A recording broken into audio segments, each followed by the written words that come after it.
प्यारे बच्चों, मैं Ramnarayan Singh Panera inter college Panera आज सामाजिक विज्ञान खंड ख में पुनः ये अध्याय 4 कृषि में इस वीडियो के पहले मैं कृषि पाठ पढ़ाया हूँ और इसमें जैसे भारतीय कृषि तथा भारतीय कृषि की विशेषताएं, पुनः भारत की कृषि का पिछड़ापन होने के कारण एवं आपदा संबंधित तथा कृषि कितने किस्मों में की जाती है, कितने प्रकार से की जाती है, इसको मैं इसके पहले वाले वीडियो में पढ़ा चुका हूँ। लेकिन सोचे कि अभी कुछ शेष रह जा रहा है और परीक्षा की दृष्टि से यह उपयोगी पाठ है, इसलिए मैं यह दूसरा बार यानी सेकेंड पार्ट इस अध्याय में जो है दूसरा बार मैं वीडियो पढ़ा रहा हूँ। इसे ध्यान से देखें। इसमें जो है फसल जैसे चावल है, गेहूं है, गन्ना है, तिलहन है, इनमें से मैं आज आपको गन्ना के संबंध में पढ़ाने जा रहा हूं। आप इसे ध्यान से पढ़िए। अब देखिए, गन्ना हमारे भारत का एक ऐसा मुद्रादायी फसल है जो देश के सभी हिस्सों में उगाया जाता है और यह एक मुद्रादायी फसल है। अब आप देखें, भारत गन्ने की जन्मभूमि मानी जाती है। भारत गन्ने की जन्मभूमि मानी जाती है। गन्ना प्रमुख रूप से एक व्यापारिक फसल है। इससे चीनी, गुड़, शीरा और इथेनॉल इत्यादि का निर्माण होता है। भारत में प्राचीन काल से ही गन्ने की खेती की जाती रही है। बहुत प्राचीन समय से भारत में गन्ने की खेती की जाती है। वर्तमान में आज आप देखेंगे तो पूरे विश्व में ब्राजील का गन्ने में प्रथम स्थान है, लेकिन दूसरे स्थान पर भारत का ही नाम आता है। पूरे विश्व में भारत दूसरे स्थान का गन्ना उत्पादक देश है। विश्व में गन्ने की खेती का 20% क्षेत्रफल भारत में ही पाया जाता है।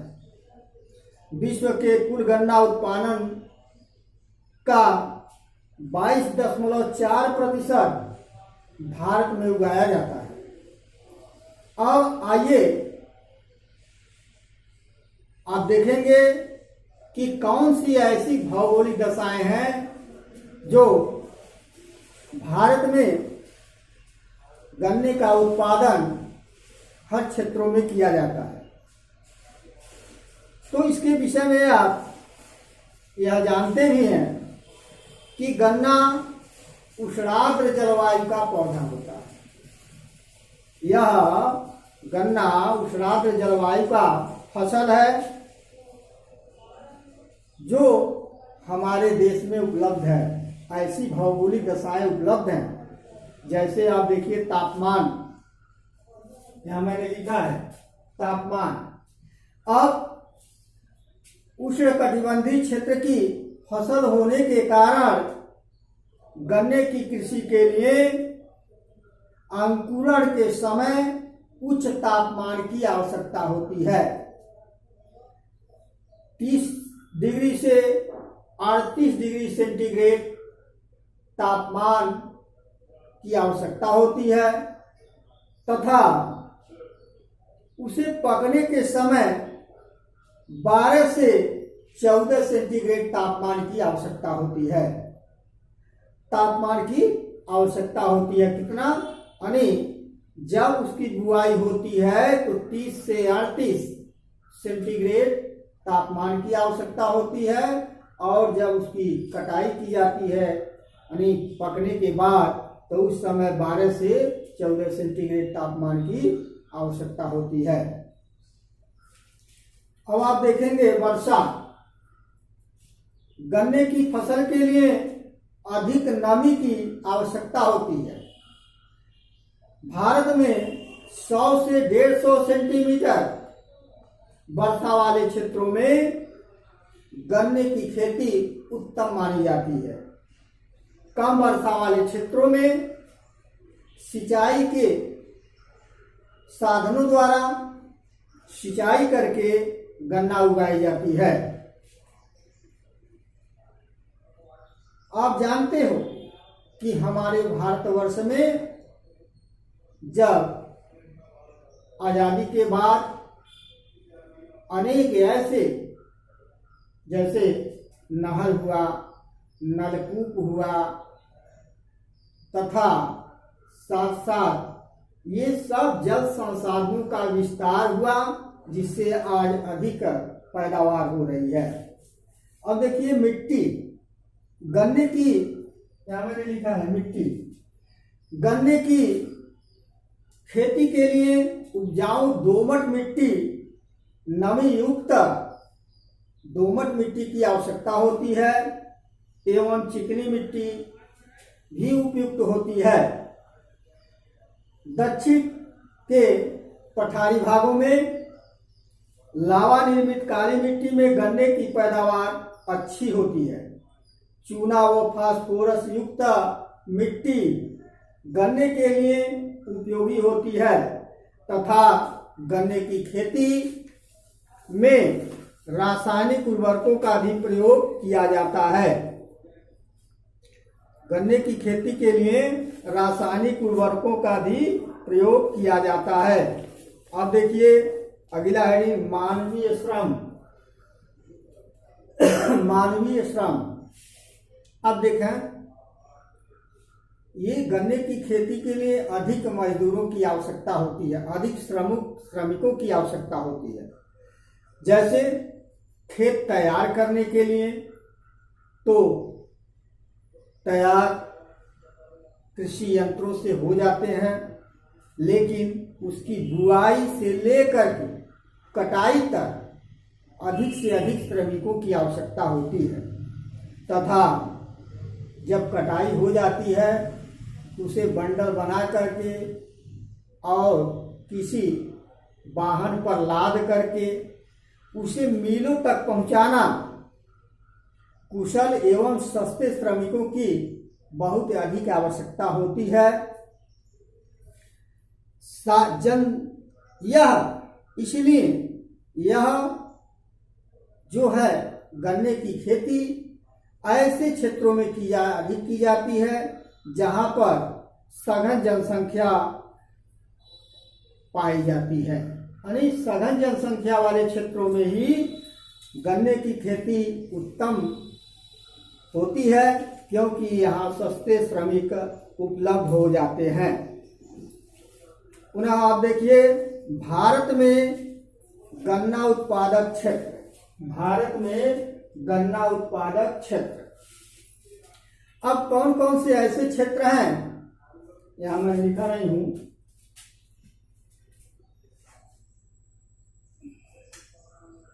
गन्ना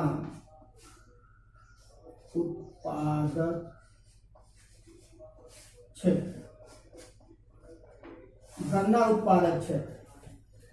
अब भारत में आप जान लीजिए कि गन्ना उत्पादक कौन कौन से क्षेत्र हैं। भारत के प्रत्येक क्षेत्र में गन्ना उगाया जाता है, लेकिन उत्तरी भारत, जो उत्तरी भारत है, गन्ने का प्रमुख क्षेत्र माना जाता है।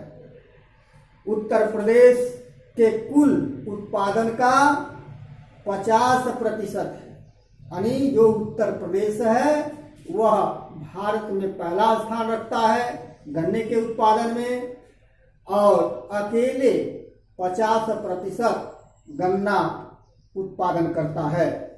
इसके अलावा पंजाब हरियाणा में 15%, बिहार झारखंड में 12% गन्ने का उत्पादन होता है। फिर भी आप यह जानते हैं पूरे देश में गन्ना उगाया जाता है, तो दक्षिणी भारत में आंध्र प्रदेश, तमिलनाडु, कर्नाटक, महाराष्ट्र, गुजरात राज्यों में भी गन्ने का पैदावार होता है।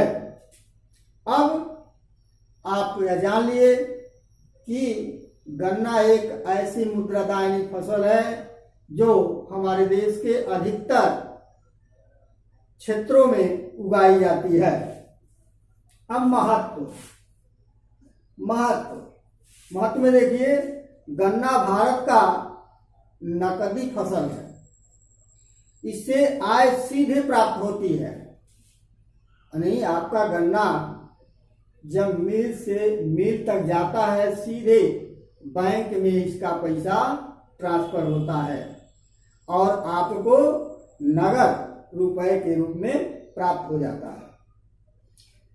गन्ने से चीनी उद्योग को कच्चा माल प्राप्त हो जाता है और गन्ने से चीनी उद्योग को कच्चा माल भी प्राप्त हो जाता है और इससे अनेक लाभ हैं जो मैंने अभी बताया। इससे अनेक लाभ हैं। गन्ने से अच्छा रुपए पैसे मिल जाते हैं और गन्ने की गुड़, जैसे गुड़ हुआ, शीरा हुआ, इसका मांग हर क्षेत्रों में है, हर परिवार को है, इसलिए इसका महत्व अग्रणी है। अब आप देखेंगे, इसी के तहत मैं आपको बताऊंगा हरित क्रांति। आप ये जानते हैं कि जब हमारे देश में, हमारा देश आजाद नहीं था, उसके पहले पुराने ढंग के बैल हल खींचते थे और पुराने ढंग के सारे औजार थे, कम पैदावार होता था और हमेशा लोग यानी खाद्य पदार्थ में मजबूर रहते थे। लेकिन जब हमारा देश आज़ाद हो गया, उसके बाद 1960 के दशक में जो है पारंपरिक कृषि को आधुनिक तकनीक प्रतिस्थापित किया गया और इसके अंतर्गत कृषि में उन्नत बीज, उर्वरक तथा नए नए कृषि के औजार की तथा कीटनाशक दवाओं का प्रयोग पहली बार किया गया, जिससे गेहूं का पर्याप्त उत्पादन हुआ और वर्ष 1964-65 में सरकार ने गहन कृषि कार्यक्रम चलाया, जिससे उत्पादन में वृद्धि हुई। आप हरित क्रांति पहले से पढ़ते आ रहे हैं, 9th में पढ़े होंगे कि जब पंचवर्षीय योजना लागू हुआ, उसमें खेती पर ध्यान दिया गया। नए नए खेत, नए बीज, नए कृषि यंत्र और उर्वरक तथा नए नए औजारों का प्रयोग करके अधिक से अधिक पैदावार लिया गया। और आज आपको देखने को मिलता होगा कि हमारे देश में खाद्य पदार्थ की कमी नहीं है। आज हमारा देश खाद्य पदार्थ में आत्मनिर्भर बन चुका है। अब हरित क्रांति के लाभ, यहाँ लिखे हैं हरित क्रांति के लाभ। इसमें देखिए, इसके हरित क्रांति आने से अनेक लाभ हुए। जैसे नंबर 1, अधिक उत्पादकता वाले बीजों का प्रयोग करके आज देश आत्मनिर्भर बन गया है। यानी जो उन्नत किस्म के बीज हैं उनका प्रयोग करके आज हमारा देश अधिक से अधिक पैदावार हो रहा है, जिससे हमारा देश आज आत्मनिर्भर हो गया है।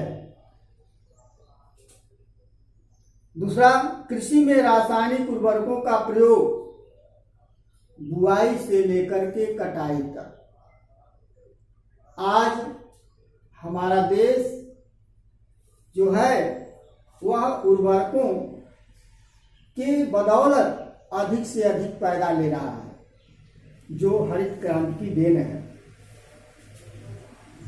नंबर 3, सिंचाई हेतु तकनीकों का प्रयोग अपर्याप्त वर्षा को पूरा करते हैं, जिससे पैदावार में वृद्धि हुई। अब देखिए, किसी भी फसल को पानी की आवश्यकता होती है, जल की आवश्यकता होती है, जो यानी हमारे, आप यह भी जानते हैं, हमारे देश का कृषि जो है एक जुआ माना गया है। और जब वर्षा होगी तो कृषि अच्छा होगा, पैदावार अच्छा होगा, और नहीं बीच में या कभी पहले या कभी बाद में सूखा पड़ जाएगा तो पैदावार घट जाता है, फसलें सूख जाती हैं।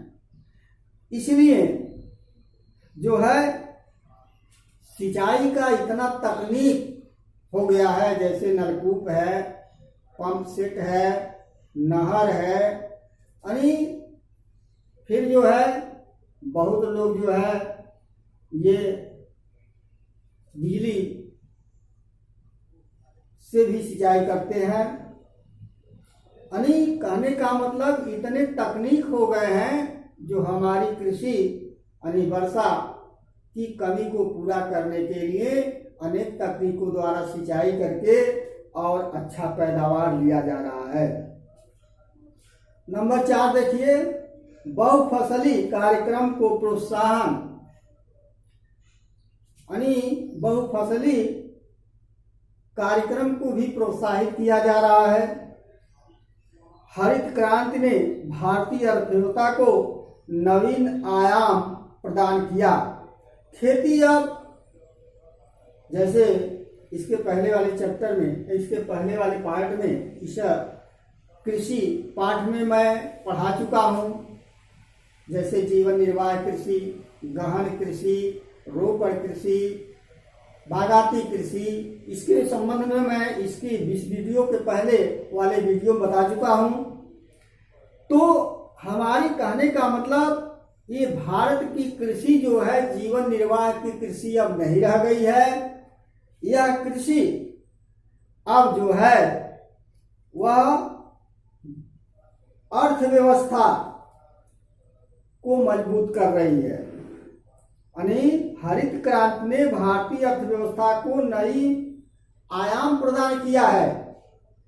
खेती अब निर्वाह के लिए नहीं की जा रही है।